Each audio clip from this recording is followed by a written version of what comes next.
आप देख रहे हैं फतेहपुर हलचल न्यूज चैनल। मैं हूं रमेश मोहन शुक्ला। मुझे विश्वास है अब तक का आपका दिन शुभ रहा होगा। आप स्वस्थ होंगे, सानंद होंगे और प्रसन्न होंगे। साथियों, सत्तारूढ़ दल भाजपा में घमासान मचा हुआ है। अब ये बात छिपी नहीं रह गई। जिला स्तर से लेकर प्रदेश स्तर और राष्ट्रीय स्तर तक भाजपा में भारी घमासान। जनपद फतेहपुर में भाजपा जिलाध्यक्ष द्वारा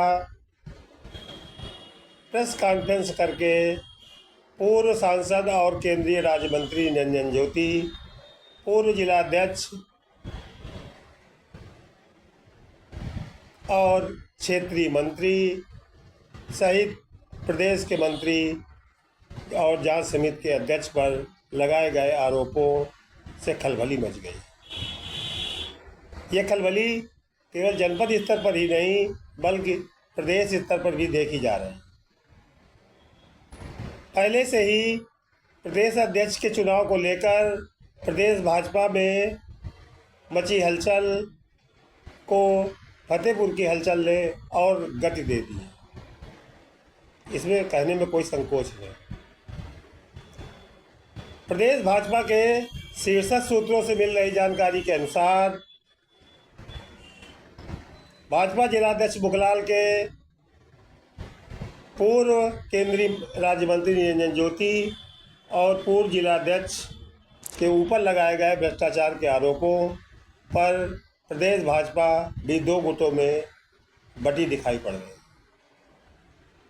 एक गुट का कहना यह है कि यदि एक भाजपा के कार्यकर्ता द्वारा जिलाध्यक्ष पर लगाए गए आरोपों की जांच हेतु प्रदेश अध्यक्ष बड़ी तत्परता से जांच की घोषणा कर देते हैं और जांच कमेटी भी गठित कर देते हैं, तो भाजपा जिलाध्यक्ष द्वारा लगाए गए इतने गंभीर आरोपों पर वो जांच कराने से क्यों हिचक रहे हैं।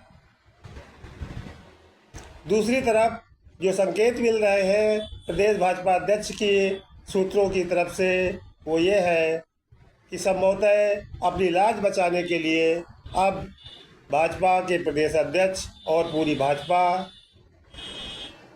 जिलाध्यक्ष मुखलाल पाल के आरोपों पर जांच कराने की तैयारी कर रही है। सच क्या है ये तो केवल भाजपा के प्रदेश अध्यक्ष और जिम्मेदार पदाधिकारी ही बता सकते हैं खुलकर। समाचार पत्र, मीडिया, चैनल तो केवल घटनाओं से और चल रही गतिविधियों से केवल अनुमान लगा सकते हैं और वही अनुमान हम भी लगा। भाजपा जिलाध्यक्ष मुखलाल पाल द्वारा लगाए गए आरोपों के क्रम में जो जांच समिति के अध्यक्ष थे अनूप गुप्ता जी, उनका एक बयान एक अखबार में छपा जिसमें उन्होंने कहा कि किसी के कर्मों का निर्धारण उसकी जात से नहीं होता। सही बात। उन्होंने ये भी कहा कि उनके द्वारा कोई जांच रिपोर्ट किसी को भी कहीं से भी लीक नहीं की गई। प्रश्न ये उठता है कि यदि उन्होंने जांच रिपोर्ट लीक नहीं की थी तो केवल एक अखबार में उस खबर का रहस्योद्घाटन कैसे हुआ। हम ये भी मानते हैं हर समाचार पत्र के, हर मीडिया समूह के अपने सूत्र होते हैं और उन सूत्रों से भी वो जानकारी हासिल करता रहता है। ये ज़रूरी नहीं कि ये रिपोर्ट जो छपी थी हिंदुस्तान अखबार में वो जांच समिति के अध्यक्ष द्वारा ही दी गई। अपने ऊपर आरोपों के संबंध में पूर्व सांसद और केंद्रीय राज्य मंत्री निरंजन ज्योति ने कोई भी सफाई देने से इनकार करते हुए ये कहा कि मैं केवल अपने काम से काम रखती हूँ और ये पार्टी का मामला है। इसको पार्टी देखेगी।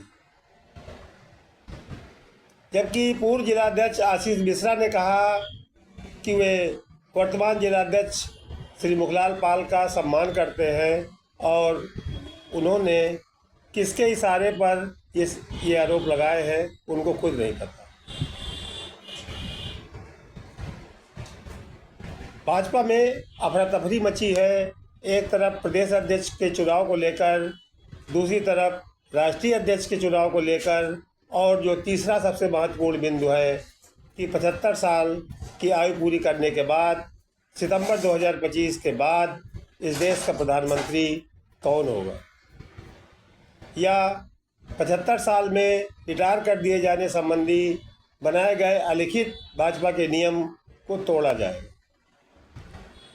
इसका फैसला तो निसंदेह 30 मार्च को भारत के अब तक के इतिहास में पहले प्रधानमंत्री नरेंद्र मोदी के आरएसएस मुख्यालय नागपुर जाने एवं वहां पर आरएसएस के सरसंघचालक मोहन भागवत से उनकी वार्ता के बाद ही हो सकता है। इस हमारे फतेहपुर जनपद के निवासियों से लेकर पूरे भारतवासियों को इन तीनों प्रश्नों के जवाब का इंतज़ार है और हमको इंतज़ार करना पड़ेगा संभवतः अप्रैल के पहले सप्ताह तक। लेकिन इतना निश्चित है कि भाजपा में भारी घमासान है और ये घमासान कहाँ तक रुकेगा, किस स्तर तक जाएगा, ये इतिहास के गर्भ में छिपा। आप देखते रहिए फतेहपुर हलचल न्यूज़ चैनल। मैं हूँ रमेश मोहन।